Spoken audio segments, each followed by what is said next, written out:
Apa itu isbal? Isbal itu sederhananya adalah melebihkan pakaian di bawah mata kakinya. Disebut orangnya disebut dengan musbil. Orangnya disebut dengan musbil. Cuma masalahnya di mana? Itu dia dulu. Harus sepakati dulu masalahnya apa dan di mana masalahnya. Dan kapan terjadi masalah itu?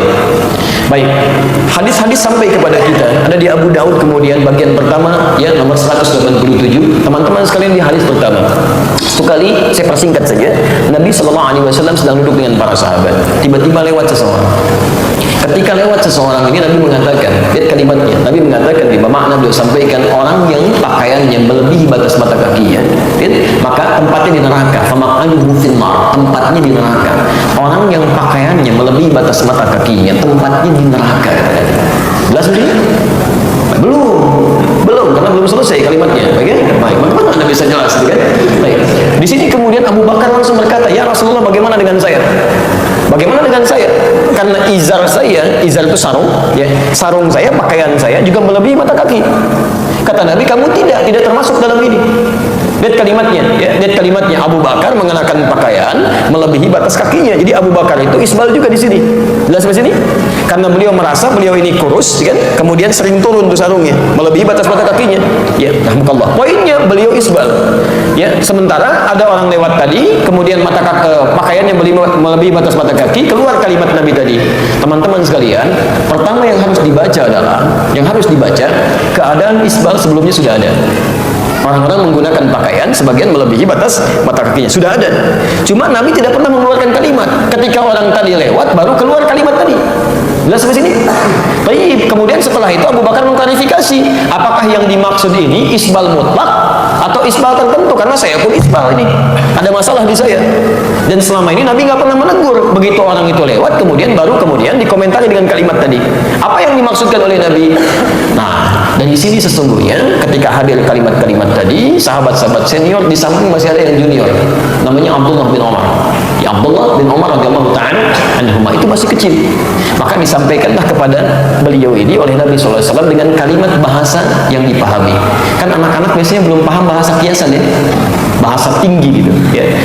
Nah, yang 5 tahun, yang 4 tahun dipanggil sini, kamu jangan panjang tangan ya. Tangan kakak nggak panjang kok, kan?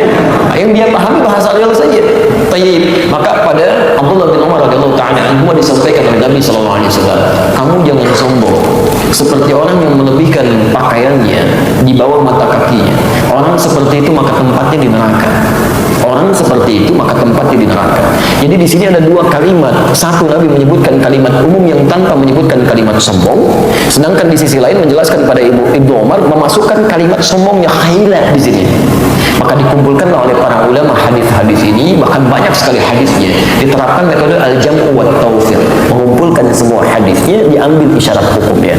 Kesimpulan pertama, ada yang menafsirkan bahwa yang dimaksud dengan isbal ini bukan isbal mutlak berbicara tentang pakaiannya, tapi berbicara tentang sifat yang melekat pada orang tadi. Karena orang ini ketika lewat menampilkan kemegahan dirinya. Teman-teman kalau pernah ke Arab atau tinggal di Arab, sebagian sifat orang-orang Arab itu dulu yang diabadikan dalam pelajaran-pelajaran dan praktek sebagian hingga kini, itu kalau sudah mendapati kenaikan strata dalam kehidupan, harta mulai agak banyak, kedudukan meningkat, biasanya salah satu tanda untuk menampakkan dirinya dengan berganti pakaian yang lebih bagus dan tercurah sampai dengan ke bawah jalan. Ya, jadi pakaian-pakaian kebesaran lah gitu ya. Baik, bukan cuma cukup kebesaran. Kalau yang perempuan itu pakai perhiasan-perhiasan. Ya, jadi kalau jalan perhiasan banyak, itu kan tabarruj namanya. Tabarruj muncul kelihatan, kaki gelang dipakai kan, gelangnya di kaki, ketika jalan kici-kici gitu kan. Nah, itu tandanya sudah mulai meningkat strata kehidupannya. Nah, jadi begitu dia lewat dia ingin pamer, ini saya lah.